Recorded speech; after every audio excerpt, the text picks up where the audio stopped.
The biting wind, a phantom hand, snatches at your collar, an unwelcome caress at the International Bridge toll plaza at night.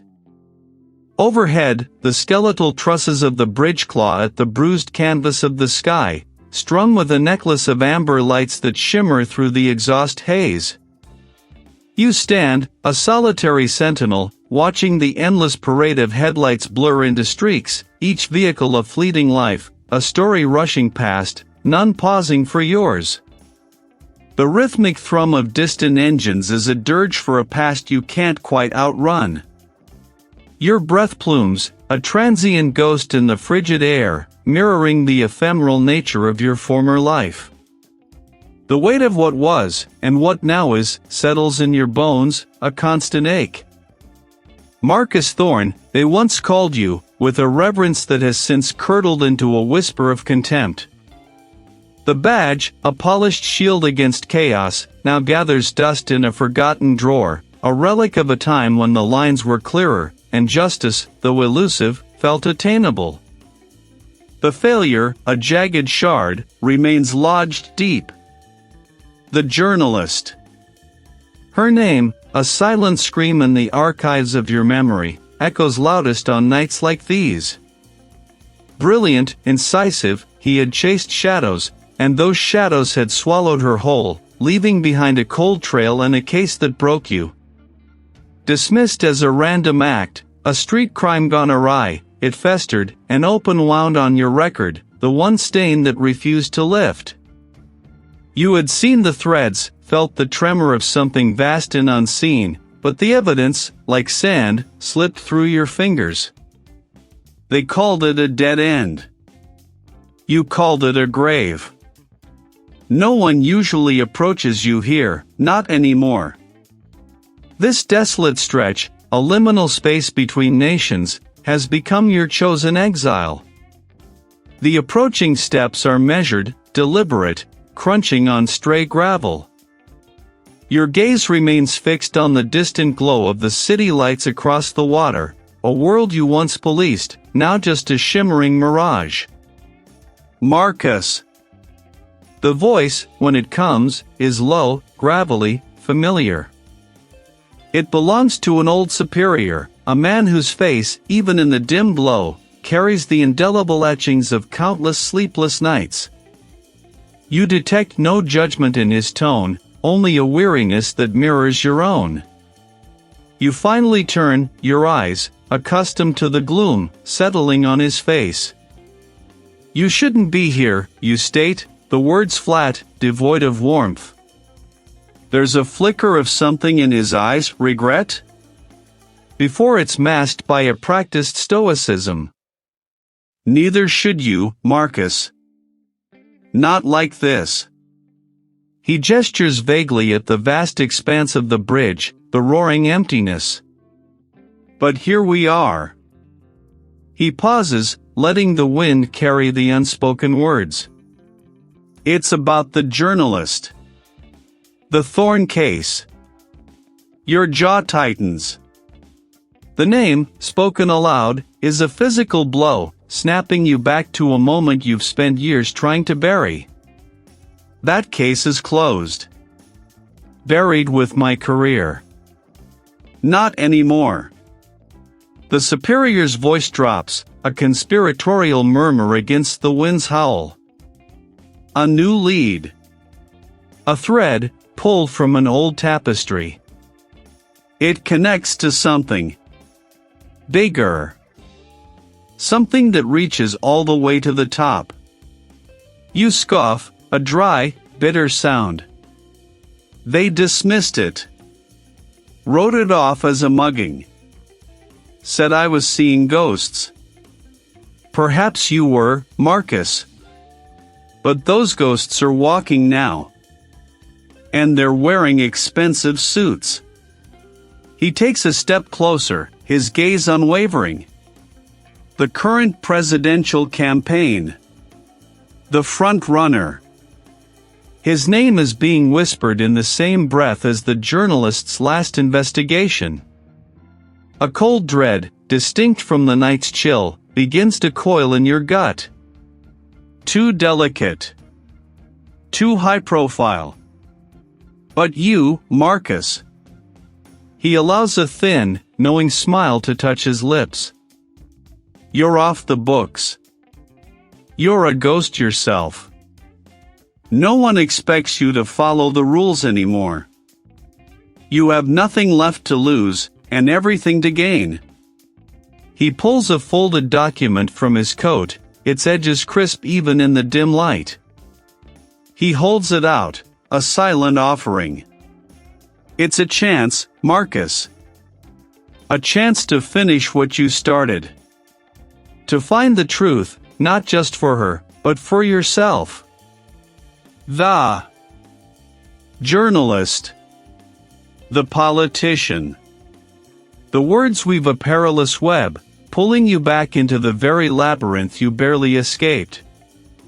The offer hangs heavy in the air, a dangerous invitation to dance with the demons you've so desperately tried to outrun. Your fingers, calloused and hesitant, reach out. The document in your grasp feels both fragile and immense, a thin membrane between the life you've built from the ashes and the inferno you barely escaped. Headlights, distant and blurred, stream across the span, each a fleeting promise of passage, a journey you thought you'd never embark upon again. But the name on the file, the ghost of a case that still whispers in your waking hours, pulls at a thread deep within you, a raw nerve exposed. A cold wind, carrying the scent of salt and exhaust, bites at your exposed skin, mirroring the chill that settles in your gut. Redemption, a hollow word, echoes in the vast, open space. Or perhaps it is merely the craving for an answer, a final piece of a shattered puzzle that still haunts your sleep. Your fingers, calloused from years of gripping things far heavier than paper, tighten around the file's edge. A low, guttural sound, half sigh, half resignation, escapes your lips. You nod, a subtle, almost imperceptible movement, but one that carries the full weight of a life turning on its axis. It is a phantom vehicle, its engine a hushed purr lost amidst the roar of passing trucks. The rear passenger window lowers, a silent descent into the illuminated gloom.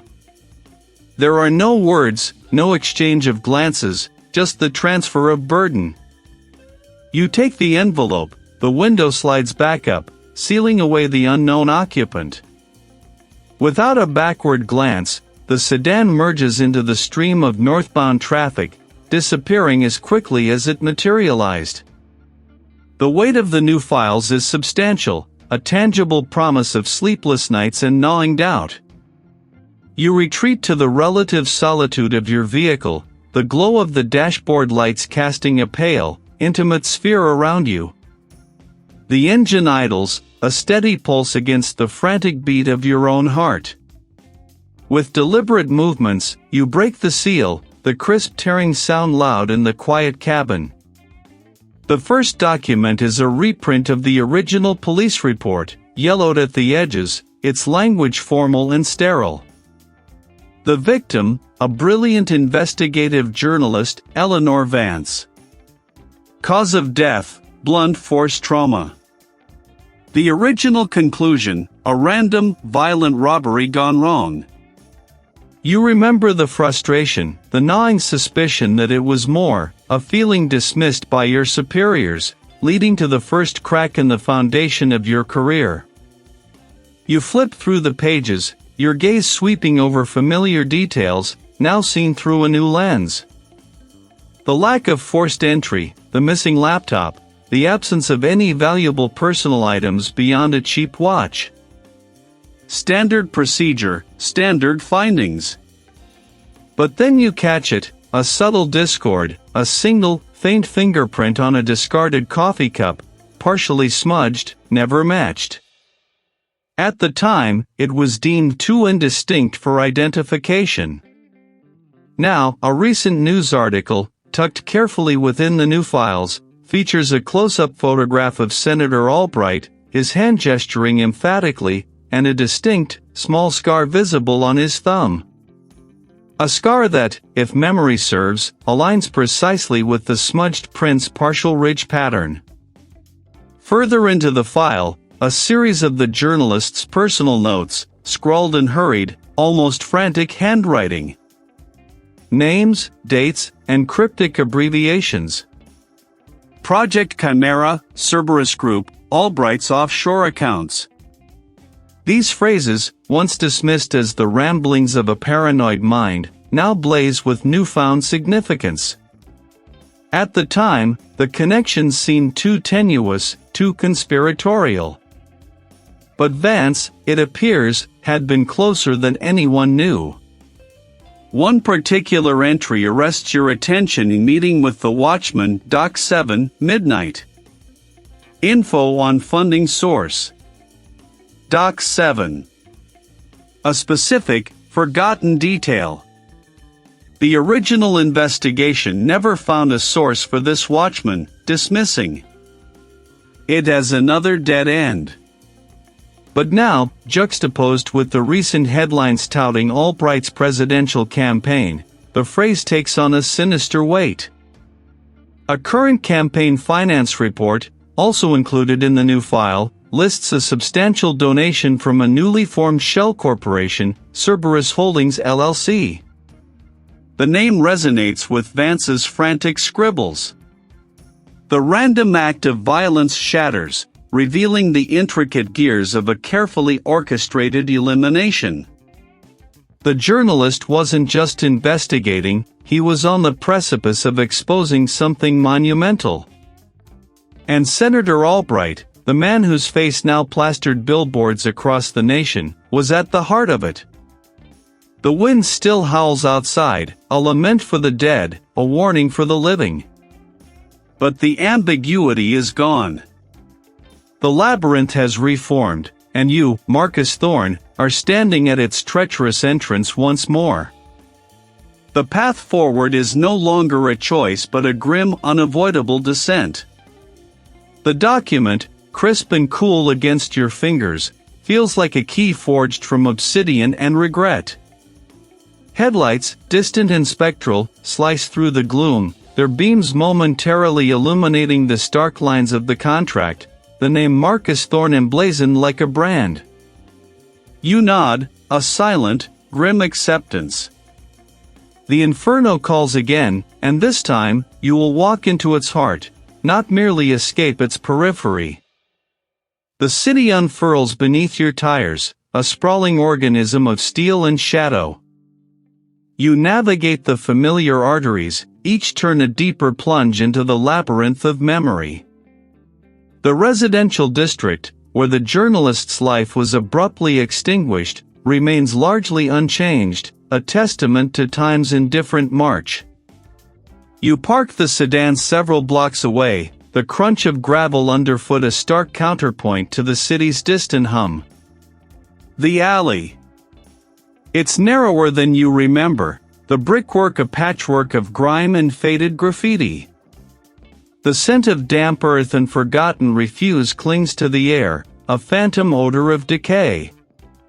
You trace the faint, almost invisible outline where the chalk once lay, the ghost of a form etched into the cracked pavement. A decade has weathered the evidence, but not the imprint on your mind. Nothing then. You scan the grimy surfaces, the obscured corners, searching for what you missed, what was overlooked in the frantic chaos of a nascent career and a case too quickly dismissed. Your gaze lingers on a loose grate, half obscured by overgrown weeds, a detail that nags at the periphery of your memory, a fleeting note from an old report. Nothing. Yet, the act itself sparks a dormant synapse. The journalist was meticulous, obsessive even. They wouldn't have left a clue in such an obvious, public place. They would have hidden it in plain sight, or in a place only they would revisit. Your first stop is the grimy backroom of a forgotten diner, where the scent of stale coffee and fried onions hangs thick like a shroud. The old informant, a man whose face is a roadmap of forgotten vices, eyes you with the caution of a cornered animal. 10 years ago. Anything you remember now that you didn't then? A cloud passes over his rheumy eyes. He stirs his weak coffee, the spoon clinking against the ceramic like a distant bell. Some things are better left buried, Marcus. The dirt's too deep on that one. And the worms. They bite. His gaze flickers to the diner's front window, then back to you, a warning etched in the lines around his mouth. Powerful worms. You understand. Next, you seek out the former colleague, a woman now running a small, struggling independent press. Her office is a precarious tower of yellowed manuscripts and forgotten dreams. She greets you with a weary politeness, a ghost of recognition in her eyes. Marcus, she says, her voice softer than the informant's, but just as guarded. I heard you were back. On a different kind of assignment, you correct. The journalist. Before it happened. Did they ever mention anything out of the ordinary? A project, a source, anything that seemed to consume them? She frowns, her fingers tracing the spine of a worn book. They were always consumed, Marcus. That was their nature. But there was a shift. A manic energy. They started talking about the threads, how they were all connected, leading to a single knot. And they stopped trusting their own office. She gestures vaguely around the room. Said the walls had ears. Started working from an old storage unit, or their apartment, mostly. And they had this peculiar habit. Always sketching in that small, leather-bound diary. Not notes, just symbols. Said it was their personal cipher. A jolt travels through you. The apartment. The journalist's old apartment, now vacant for years, a relic of a life abruptly ended. You remember the original search, cursory, focused on immediate evidence. But a personal cipher. A hidden message. You return to the apartment building, its brick facade crumbling, its windows vacant eyes. The air inside is thick with dust and the scent of decay, a mausoleum of forgotten domesticity. The bedroom, sparse even in memory, holds a single, built-in desk, scarred and forgotten. You remember the original investigators dismissing it as unremarkable. But the former colleague's words resonate, personal cipher. Your fingers trace the underside of the desk drawer, seeking a mechanism, a latch. It's a detail you'd noted in passing during the initial investigation, dismissed as mere decoration. Now, a memory stirs. The journalist had a similar carving on a silver locket they always wore. You press the central point of the carving. A faint click. It's not the locket you remember, but a different one, simpler, more utilitarian. Engraved on its surface, almost imperceptible beneath years of dust and neglect, are a series of letters and numbers, V7RK91T. No context, no explanation. The locket feels like a live thing in your hand, a pulse against your palm. The old informant's warning, the former colleague's unease, the strange code now in your possession. A truth guarded by powerful worms, by forces that would rather see you vanish than see this locket's secrets brought to light. You are no longer just seeking redemption, you are now caught in the crosshairs of a dangerous, unseen enemy.